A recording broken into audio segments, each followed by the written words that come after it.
ছোট মাছ খাওয়া যে কতটা উপকারী তা আমরা সবাই জানি। তাই আমি আজ ছোট মাছ দিয়ে দারুণ স্বাদের একটি ভর্তা রেসিপি শেয়ার করছি। এই ভর্তাটা এতটাই মজা হয়ে থাকে যে আপনি যাকেই খাওয়াবেন সেই আপনার কাছ থেকে রেসিপি জানতে চাইবে। প্রথমে আমি 150 গ্রাম ছোট মাছ নিয়ে নিয়েছি। মাছগুলো কেটে ধুয়ে ভালো করে পরিষ্কার করে নিয়েছি। এবার এর মধ্যে পরিমাণ মতো লবণ, হলুদের গুঁড়া দিয়ে মাছগুলো ভালোভাবে মাখিয়ে নেব।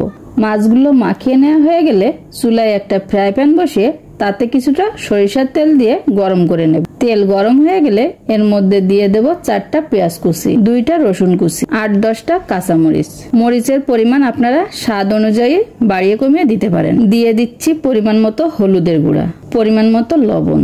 এবার সবগুলোকে একসাথে নাড়িয়ে চাড়িয়ে কিছুক্ষণ ভেজে নেব। যখন পেঁয়াজ রসুনটা সফট হয়ে আসবে তখন লবণ হলুদ মাখিয়ে রাখা মাছগুলো এর মধ্যে দিয়ে দেব। এখন চুলার আঁচ মিডিয়ামে রেখে মাছগুলো ভেজে নেব যাতে পুড়ে না যায়। প্রায় 3-4 মিনিট পর যখন মাছগুলো সিদ্ধ হয়ে যাবে তখন আমি চুলা থেকে নামিয়ে নেব। মাছগুলো খুব বেশি কড়া করে ভাজার দরকার নেই। যখন মাছগুলো হালকা ভাজা হয়ে আসবে ওই পর্যায়ে চুলা থেকে নামিয়ে নিতে হবে। আমি আজ এই ভর্তাটা শিলপাটায় বেটে নেব।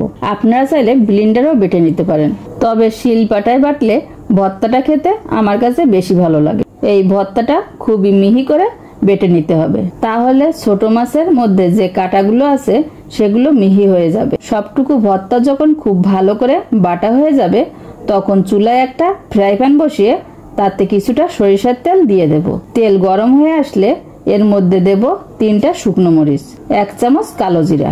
এভাবে তেলের মধ্যে কালো জিরা দিয়ে ভেজে নিলে কালো জিরার খুব সুন্দর একটা ঘ্রাণ তেলের মধ্যে ছড়িয়ে পড়ে। দিয়ে দিচ্ছি 1/2 কাপ পেঁয়াজ কুচি। এবার নাড়িয়ে চাড়িয়ে পেঁয়াজটা কিছু সময়ের জন্য ভেজে নেব। পেঁয়াজের কালারটা যখন চেঞ্জ হয়ে আসবে তখন এর মধ্যে বেটে রাখা ভর্তাটা দিয়ে দেব।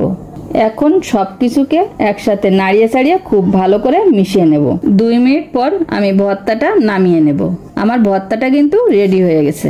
এভাবেই আপনারা বাড়িতে খুব সহজে ছোট মাছের ভর্তাটা বানিয়ে নিতে পারেন। আর এই ভর্তাটা খেতে কিন্তু খুবই মজার হয়ে থাকে। ভালো লাগলে ভিডিওতে একটা লাইক দিয়ে আমার চ্যানেলটি সাবস্ক্রাইব করার অনুরোধ রইল।